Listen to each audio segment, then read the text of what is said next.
Hello everyone, my name is John.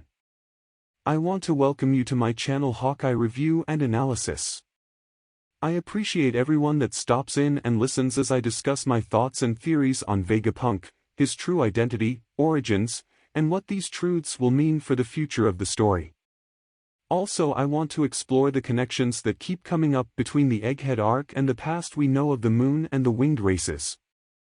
I want to state this will contain information from the spoilers for Chapter 1065 that has just came out. Let me jump right in by stating that I theorize Vegapunk is actually the brother of Professor Clover from Ohara. This fact was foreshadowed in Robin's backstory, so let's begin there. The tragedy of Ohara happened roughly 22 years ago. A Buster Call was ordered to destroy Ohara when it was discovered they were illegally researching the Pawnee glyphs. This tragedy resulted in the destruction of the Tree of Knowledge and the death of almost every citizen on the island.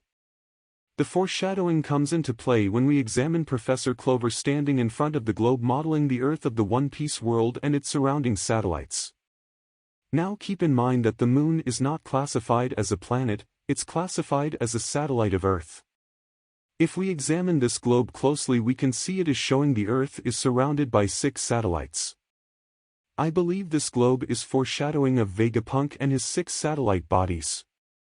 Professor Clover standing in front and showing the globe is only part of the puzzle. We also need to look at the name Vegapunk, or more importantly the Vega part of the name. Vega means field or meadow in Spanish. So Vegapunk's true name is Vega Clover, meaning field or meadow of clovers, clover being a type of plant. This is also why Professor Clover has his signature hairstyle, as he's named after this plant. We may also find that the real Vegapunk shares this same hairstyle, or at least resembles Professor Clover, and could be why Oda has kept Vegapunk's face a secret for all of these years, not wanting to give away the plot just yet. Now as I discuss Vegapunk's name, I firmly believe we will find he is of the D clan, so his full name would be Vega D. Clover. I say this because of what his true objective is currently in the story, but I'll get to that momentarily. Punk might have been used as an alias to conceal his true identity and borrows from science fiction like cyberpunk and its many derivatives. Now this is where I want to give another warning of spoilers from 1065. At the end of this chapter we learn from Shaka that Egghead Island is not an island of the future, it's an island of the past. Shaka talks about an ancient civilization from 900 years ago that was highly advanced, even far beyond where Vegapunk is today. What he is referring to is the ancient kingdom of old that was destroyed during the Void Century. How does Vegapunk know about this ancient civilization and the technology they possessed? By all accounts he shouldn't, unless he was once a scholar of Ohara, and I theorize he was being Professor Clover's brother. I don't think it's a coincidence this is the very kingdom that Professor Clover was talking about when he was killed. Now I don't think Vegapunk was on Ohara when the tragedy occurred. It makes sense he would have been a scholar of Ohara in his younger years and left to start his career. I believe it would have went something like Vegapunk was born and grew up on Karakuri Island. There's not enough information to determine if Vegapunk and Professor Clover are twins or which one is the older or younger sibling. When Vegapunk and Professor Clover were of age, they went to Ohara to study before Vegapunk returned home to Karakuri to build his first lab. Professor Clover would choose to stay on Ohara and eventually became the director of the Ohara Library.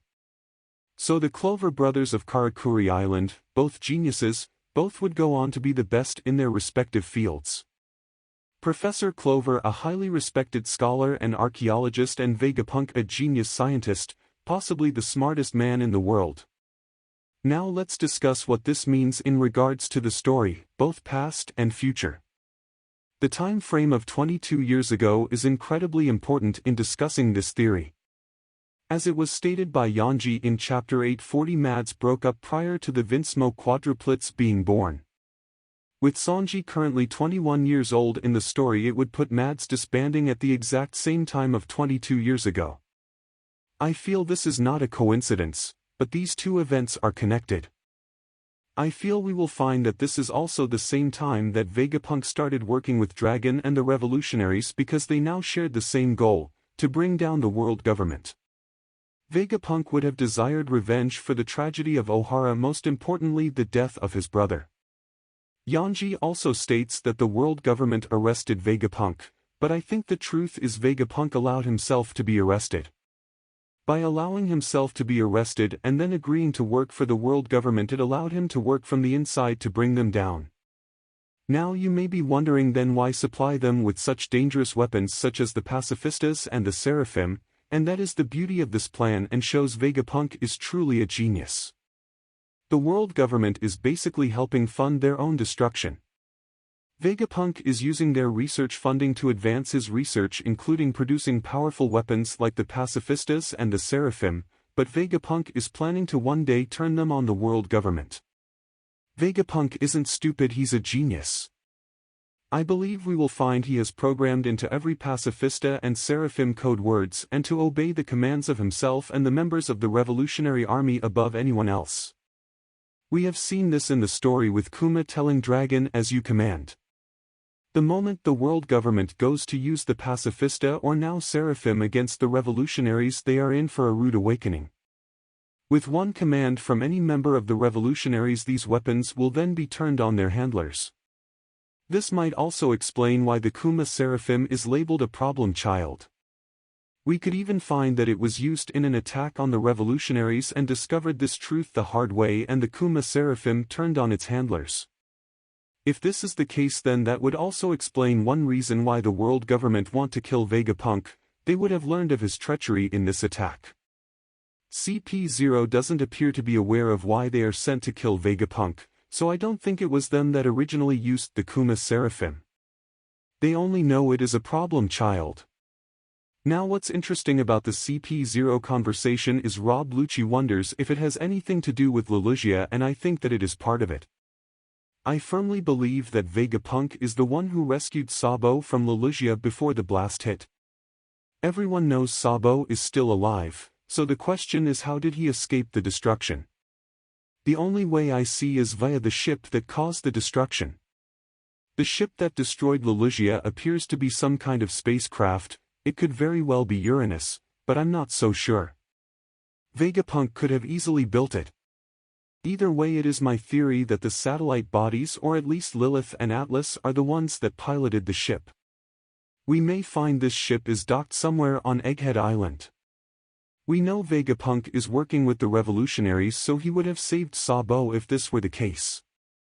It would be where Atlas flew down and grabbed Sabo, or a tractor beam was used. In chapter 594 we saw Beija's ship was sucked up into the sky by a similar craft, indicating it has a tractor beam. In the current chapter of 1065 we see the Seraphim Jinbei using the abilities of the Sway Sway no Mi or Swim Swim fruit that belongs to Senior Pink.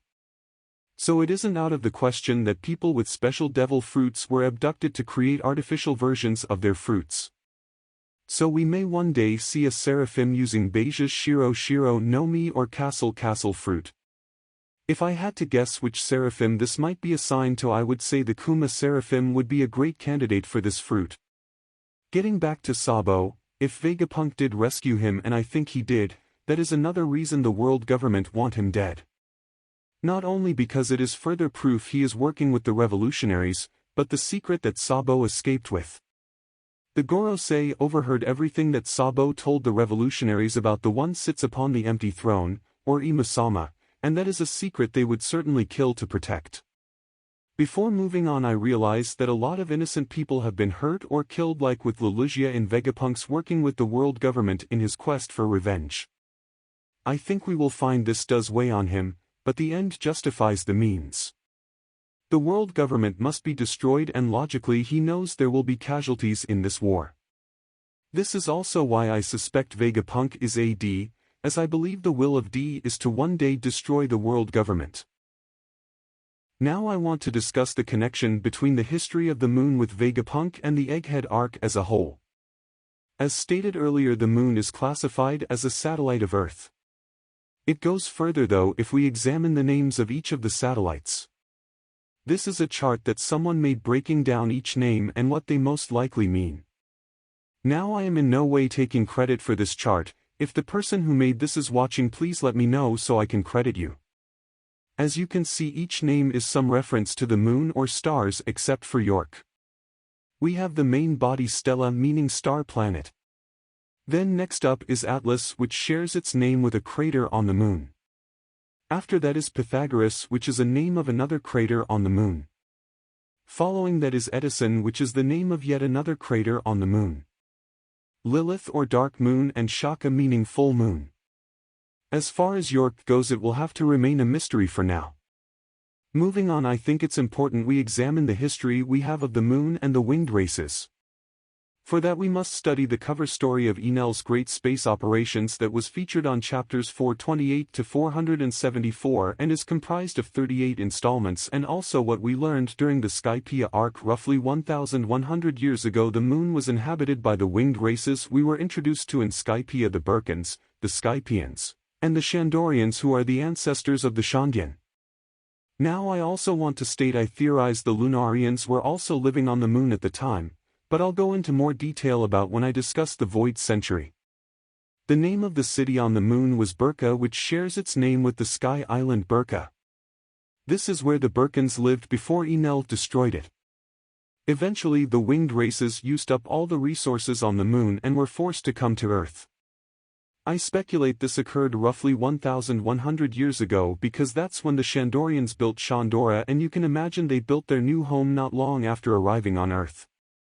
The most important aspect to focus on is what technology the moon people possessed before leaving. They built the automata, which are basically humanoid robots, which Enel would later discover, and the fact that they traveled from the moon to Earth shows they had the means of interplanetary travel. So roughly 1,100 years ago they were light years more advanced than the Earth is currently in the story, except for one man, and that is Vegapunk. If you remember, the ancient kingdom was wiped out during the Void Century. Any knowledge of its existence was destroyed, and any that learn about it are killed. The mere existence of this kingdom is seen as a threat to the world government. That is why they go to such lengths, like with O'Hara, to kill anyone who dares research the poneglyphs that contain the history from that time. As stated earlier, the winged races arrived on Earth from the moon roughly 1,100 years ago.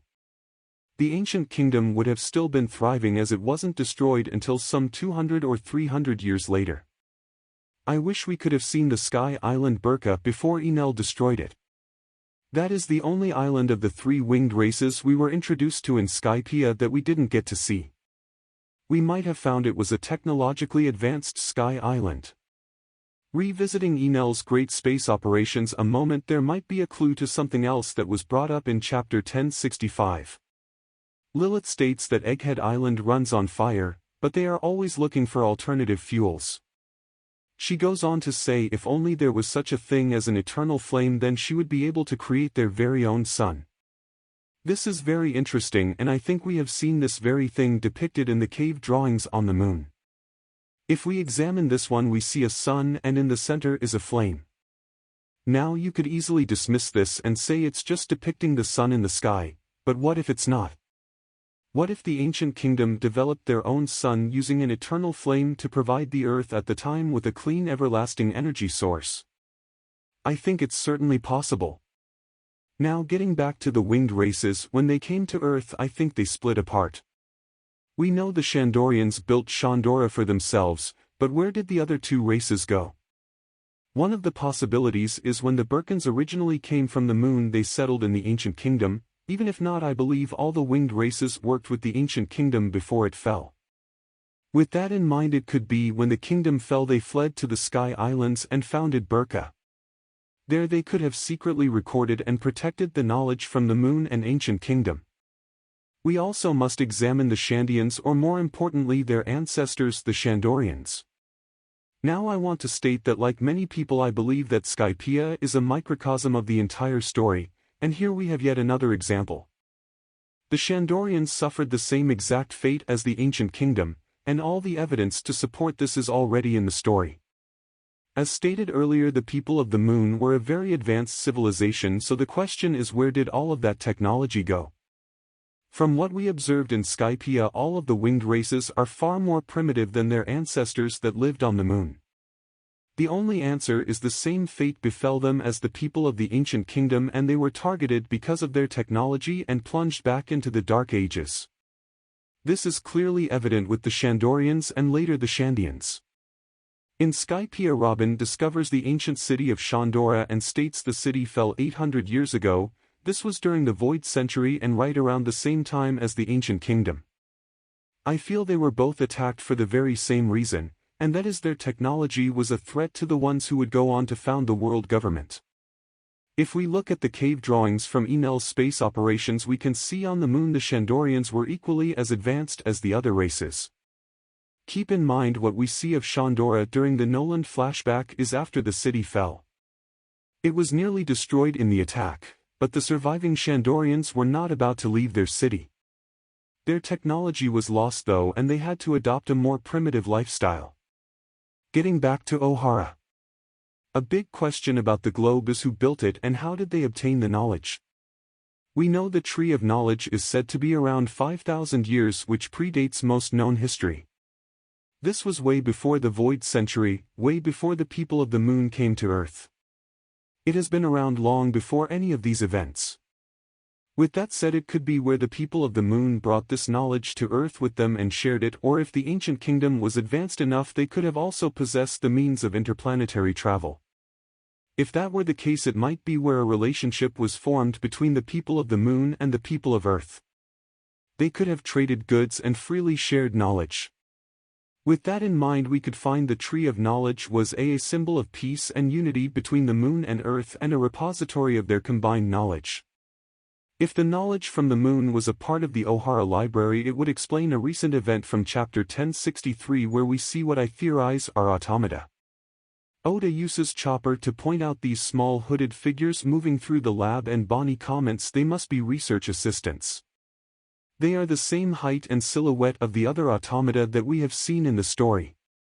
The question is, how did Vegapunk come to possess them or have the knowledge to build them? It could be like I said, where the knowledge of the moon's technology was contained in the Ohara library. Vegapunk would have been able to learn about the automata there, as well as possibly the artificial sun powered by an eternal flame that I theorize was created by the ancient kingdom. Now there is one last thing that I think could be revealed in conjunction with Vegapunk, and that he might possibly be Sanji's grandfather. As crazy as this sounds at first glance, it's not impossible. To explain this, I'm going to go into my thoughts and theories concerning the Vinsmokes and Mads. I was going to make a separate video, but if this does involve Vegapunk, I guess it fits in here. When the artificial body Lilith first appeared, I, like many people, theorized she was somehow either a clone or robot of Sora Vinsmoke, Sanji's mom. I will say this has yet to be disproved, but now highly unlikely as Sanji doesn't recognize her. One piece of evidence to support this theory was the comic Sora, Warrior of the Sea. It's a comic within the story that has been in circulation for a long time depicting Sora, Warrior of the Sea, as they do battle with the Germa. Sanji's mom and this Warrior of the Sea sharing the same name and a connection to the Germa can't be a coincidence. The Germa were once thought fictional also, so I believe Sora, the Warrior of the Sea, was a very real person. Now Sora is depicted with a giant robot and what appears to be a space laser. The robot in the picture is similar to the one Lilith first appeared in, even having a hatch on its stomach. The space laser is future tech like we haven't seen in the story. It could have only come from Vegapunk. The seagull itself is important, but I'll touch on that in just a minute. On some level, I think we will find there is a connection to Sora, Warrior of the Sea, and Vegapunk. Now I want to talk about the seagull and its importance, as well as to Judge's connection to Mads and why it matters if his wife was at one time the Warrior of the Sea. When Sora, Warrior of the Sea, was first introduced, people went wild with speculation that the seagull meant Sengoku was in fact the Warrior of the Sea in his early career. I think that was a good guess, and in my opinion they were close. The seagull appears next to Sora, and I think this is a hint to show Sengoku worked alongside Sora during the time she was active. I think there were joint operations between Sora and the Marines, and on those cases Sengoku was Sora's contact and partner. As to why the comic Sora, Warrior of the Sea, appears to be a male if it was in fact Sanji's mom, we have to examine what the comic itself is. The comic is marine propaganda to encourage recruitment, so to that end they use creative licenses to fit the pro-marine narrative. Sora, Warrior of the Sea, would have been an outside force similar to how Batman is with the Gotham Police Department. There are a lot of comparisons you could make if this is true to Sora being like Batman, or I guess I should say Batgirl. She used her keen intellect and technology to fight against the evil Germa army.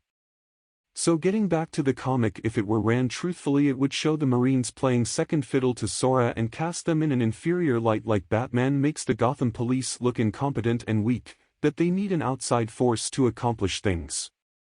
No one reads Batman and thinks the police are awesome. I want to be a police officer one day. No, they want to be Batman. There is no way they could use the story to hype up the Marines. To that end they erased the real Sora from the comic and from history. The comic Warrior of the Sea was replaced with a male Marine officer, most likely modeled after the then young Sengoku. The role of sidekick that Sengoku played in real life was replaced with his signature seagull. The way I theorize this played out is Sanji's mom Sora was the daughter of Vegapunk and an accomplished scientist in her own right. To back this up, we have to look at the medicine Sora drank to save her children's humanity. A medicine like this could have only been developed by a scientist, and we know it wasn't Judge. It could have only been made by Sora herself or Vegapunk. She may not have necessarily been a member of Mads, but she worked alongside her father and would have gotten to know Judge during his tenure with Mads. The Germa Empire goes back 300 years, so there were previous rulers before Judge. I feel during this time he would have been the prince, with his father being the king. Now if Judge was the prince and a member of Mads, it stands to reason his father was also. This is very important in explaining this theory. I feel Sora deeply opposed the way Germa used their science in evil ways and wanted to fight back against them. To support this we must again look at the comic Sora, Warrior of the Sea. It is said that the Germa were used as the villains, as the Vinsmoke name used to be synonymous with evil. We see a helmeted figure in the story which I think represents Judge's father. The helmet Judge wears could be the crown of the Germa Empire. We even learn the Vinsmoke children aren't the first to wear the raid suits. For Sora, her professional relationship with Judge made her desire to battle the Germa difficult, so she made the decision to disguise herself to hide her identity. I think over time Sora and Judge developed a romantic interest in each other, and either Sora revealed her secret identity or Judge discovered it. I feel Judge at this point was vastly different from the monster we know currently in the story. One of the biggest questions that came from Sanji's flashback was, how could a sweet, kind-hearted, wholesome woman like Sora end up married to a monster like Judge? I think the truth is he was once an idealistic young man and a dreamer like Sanji, but something happened to him, and I'll get to that in a moment. I think he agreed with Sora that his father and the Germa must be stopped, and actually aided Sora in accomplishing that task. Once the Germa army and Judge's father the king were defeated, it was not long after that Sora and Judge got married and vowed to turn the Germa into a kingdom of science for peace and prosperity, becoming the rulers. But something happened that would wreck all of that, and I think that was an act of revenge. I think in aiding Sora to defeat the Germa, Judge and Sora both would then have been viewed as traitors by the other members of Mads. I believe that Judge was robbed of his humanity at the height of his happiness, possibly even on his wedding day to Sora. What better revenge is there? To wait until Judge married Sora and then rob him of his humanity, essentially robbing him and Sora and anyone connected to them of any happiness. This not only ruined Judge and Sora's life, but the lives of all of their children, as Judge would go on to rob his children of their humanity. That is revenge at its finest. This one act has ruined countless lives, especially if you consider because of this the conquest of 4 nations happened and everything the Germa did that came after. If we look at Judge, he is a cold, heartless man, acting without emotion and feeling, hating the very notion of emotion. He acts just like Ichiji, Niji, and Yanji, and I think that's because he himself was robbed of his humanity. That is the only thing that makes sense to me why Sora would marry Judge. This makes the Vinsmoke story even more tragic and will completely change the way Sanji views his family, especially his father. Now, as to who is responsible for this act of revenge, it's hard to speculate with what little information we have of Mads. Just in Wano we had Queen talking about Judge and the Vinsmokes, but to learn he was the perpetrator of this after being defeated would be a little odd. I think this points to another member of Mads, maybe even Vegapunk himself, as much as I don't want to believe that to be the case, but it's possible. I want to believe this is a yet-to-be-revealed member of Mads and would give Sanji an opponent that he has a personal vendetta to defeat by the end of the story. Now I think it's interesting that this could potentially be revealed in the arc with Bonnie, as her and Sanji both have family robbed of humanity, be it by different means. As to why Oda would go deeper into the Vinsmoke backstory, it would give Sanji closure to his past and go a long way to accepting who he is. To think he might be able to restore the humanity to his family after hating them for so long, there is the potential for character growth for Sanji. Also, this could play into the final war, as having the Germa as allies at that time would be a huge help in defeating the world government and marines. In closing, there is one last matter that I would like to discuss in regards to Ohara. There isn't enough evidence for its own video, so I think I'll talk about this here. I believe we will find the man marked by flames is from Ohara and his name is Roche. We saw Roche during Robin's flashback as a member of the Scholars of Ohara, but we didn't learn his name until One Piece Color Walk for Eagle was released. The last we saw of Roche, he was trying to save the books as the Tree of Knowledge burned. It's assumed he perished in the fire, but I'm not so sure about that. During Impel Down we were shown some names of level 5 prisoners, and one of those names was Roche Thompson. I think in truth he somehow survived but was badly burned, becoming the man marked by flames. As to why the world government chose to save him instead of killing him and then imprison him instead of executing him, I can only speculate. He might have been so badly burned a doctor on the scene took pity on him, or the world government thought they could use him for much the same reasons Kid wants to find him. Being a scholar of Ohara means Roche had access to a vast amount of knowledge and can read the poneglyphs. Roche would even be aware of knowledge Robin isn't, as it is assumed he was a scholar of Ohara long before it burned, so he had the time to truly study the knowledge within and research the poneglyphs. The world government might have saved him to torture information out of him, possibly about the ancient weapons. This to me is the only character that fits and would give Kid his own poneglyph reader so he doesn't have to rely on the Straw Hats and would put him on more equal footing with them in the all-out war over the One Piece. I also find it interesting Oda includes Robin in these panels. Roche would have escaped with the other prisoners from Impel Down. As to how Kid knows about Roche and him being a scholar able to read the poneglyphs, I'm not sure yet. It could be where while Roche was in Impel Down he talked to other prisoners, revealing his story. Those prisoners when they escaped might have started rumors that there was a survivor from Ohara, the man marked by flames, and Kid picked up on this. There are many exciting possibilities for the future of this arc. Could Vegapunk have somehow saved a copy of all of the information from Ohara? Possibly had the means to digitize it all? That would be a huge revelation if so, especially for Robin. Speaking of Robin, between Vegapunk being Professor Clover's brother, and Roche being possibly alive, there could be some very emotional moments for Robin ahead. Are we also to find Jaguar D. Sol is also alive somewhere? Possibly on Egghead or part of the revolutionaries. I think that about does it for today. Again, thank you for taking the time to listen. I hope you found this insightful. If you would like to see more theories and analysis, please do all the normal YouTube things of liking and subscribing, and feel free to leave a comment.